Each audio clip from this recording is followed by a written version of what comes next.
ఆడపిల్ల పుట్టిందనే కారణంతో భార్యను వదిలేశాడు భర్త. కర్మన్ ఘాట్ పవనపురి కాలనీలో మరో మహిళతో సహజీవనం చేస్తున్న అతనిని సరూర్ నగర్ పోలీసులకు పట్టించింది భార్య.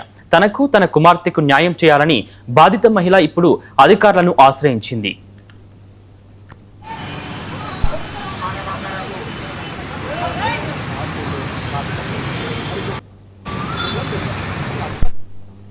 వనపర్తి జిల్లాకు చెందిన అర్చనకు 2012లో అదే జిల్లాకు చెందిన రవితో వివాహం జరిగింది.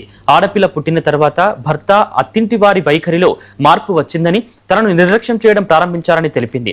రవి తనకు దూరం ఉంటూ హైదరాబాద్కు మకాం మార్చి మరో మహిళతో సహజీవనం చేస్తూ 2 మగపిల్లలకు తండ్రిగా మారాడని ఆరోపించింది. ఇటీవల కుటుంబ సభ్యులు, స్థానికుల సహాయంతో భర్త నివాసం వద్దకు వెళ్లిన అర్చన అతడు మరో మహిళతో కలిసి జీవిస్తున్న విషయాన్ని గుర్తించినట్లు తెలిపింది. దీంతో తనకు తన కుమార్తెకు న్యాయం చేయాలని, భరణం ఇప్పించాలని, చట్టపరమైన చర్యలు తీసుకోవాలని అధికారులను కోరుతోంది.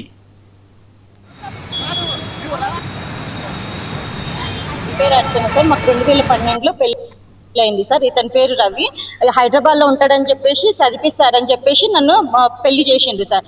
తర్వాత అతను పొలం పనులు, ఉమ్మడి కుటుంబం అని చెప్పేసి నన్ను పొలం పనులు చేయించి నన్ను చాలా చిత్రహింసలు పెట్టిండు సార్. బట్టనెత్తి ఉందని చెప్పేసి ఆడపిల్ల పుట్టిన తర్వాత బట్టనెత్తి ఉందని కేసు పెట్టిండు సార్. వనపర్తిలో బట్టనెత్తి ఉందని చెప్పేసి కేసు పెట్టిండు సార్. కానీ కారణం అయితే ఆడపిల్ల పుట్టిందని కారణం. అక్కడ వనపర్తిలో బట్టనెత్తి ఉందని కేసు ఎవరైనా పెడతారని కొట్టేసిండు. కొట్టేస్తే మళ్ళీ హైకోర్టులో కేసు పెట్టిండు. ఇక్కడ దొంగ పెళ్లి చేసుకున్నాడు సార్. 2 కొడుకులు పుట్టిండ్రు సార్. విడాకులు కాకముందే సార్. మళ్ళీ నా బంగారం మొత్తం తీసుకొని ఇప్పుడు లేదని చెప్తున్నాడు సార్. సెటిల్మెంట్ కి రమ్మంటే కూడా వస్తలేరు సార్. వాళ్ళ అక్కలు బావోళ్ళు నన్ను చిత్రహింసలు పెడుతున్నారు సార్.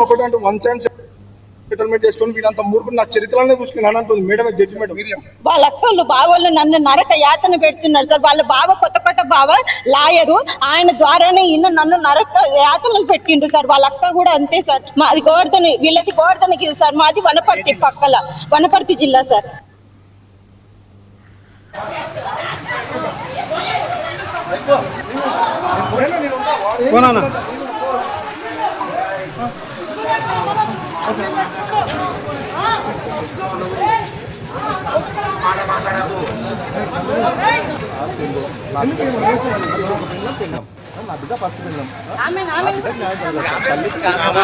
తర్వాత